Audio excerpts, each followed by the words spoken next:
Women in Britain were able to perform roles of nursing and gaining industrial jobs. They could also disguise themselves as men and sneak into the military. These new roles allowed women to work in industrial jobs that allowed them to earn money. Potential consequences were they could be killed or caught and killed.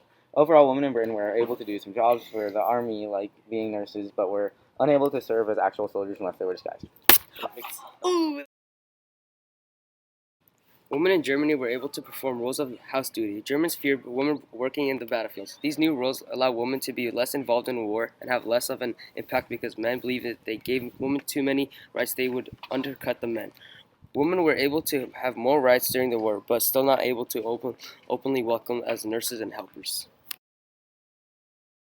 Women in Austria were able to perform roles of nursing in women's auxiliary labor force.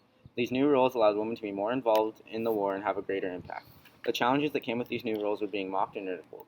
Overall, women in Austria were able to be nurses, but they were still unable to serve in the army and were teased and treated unfairly because they were trying to fill a men's role. Russia were able to perform roles of pilots, soldiers in the battlefield, and leaders. These new rules allow women to defend themselves and join the war and fight for their country because they found their own unit in the war, which they could not necessarily do before.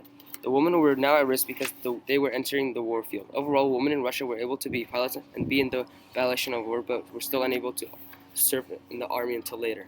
Were able to perform the roles of working in the factory and doing heavy labor to fill the jobs of men. These new rules allow women to work and earn money independently, which they could not necessarily do before. The challenges that came with these rules were the dangers that they brought, and that once the men came back from their war, their jobs weren't safe. Overall, women in France were able to fill the roles of men.